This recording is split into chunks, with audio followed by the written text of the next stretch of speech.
হাতে সময় থাকলে কথাগুলো শুনে যান, আশা করি ভালো লাগবে। একটা সন্তান মার কাছে প্রশ্ন করছে, মা, প্রত্যেকটা মায়ের কি ঋণ শোধ করা যায় না? তখন মা উত্তর দিচ্ছে, তুই ভাত খেয়ে নে।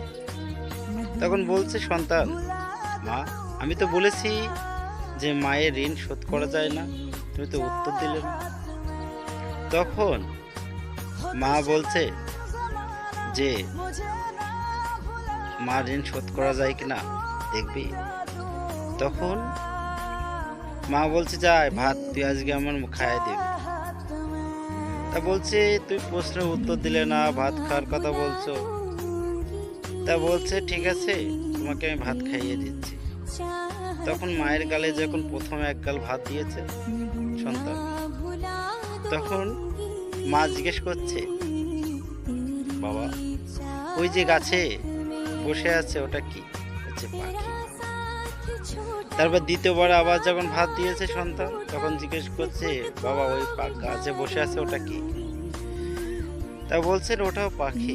তৃতীয়বার যখন ভাত দিয়েছে, যখন বলছেন যে বাবা ওটা কি? আচ্ছা, ওটাও পাখি। তারপরে যখন ভাত দিবে তখন বলছে, বাবা ওটা কি? আচ্ছা, তোমাকে একবার বলছি ওটা পাখি, তুমি শুনতে পাচ্ছ না? তখন এই ভাতটা ফেলায় দিয়ে সন্তান রাগ করে চলে যাচ্ছে। তখন মা বলছে, এই দেখ, এই জায়গায় তফাৎ। তুই আমার এক গাল ভাত দিতে ছোটবেলায় তুই 1000 প্রশ্ন করেছিস, আমি প্রশ্নের উত্তর দিয়েছি।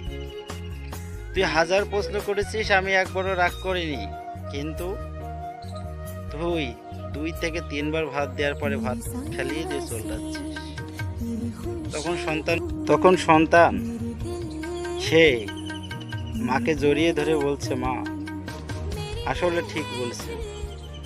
আসলে এটা হচ্ছে কোনো মা সন্তানের গল্প না, এটা অতি বাস্তবে ঘটনা।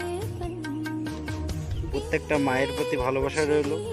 কথাগুলো যদি ভালো লাগে, সবাই সুন্দর কথা শোনার জন্য আমার পাশে থাকবেন। ধন্যবাদ।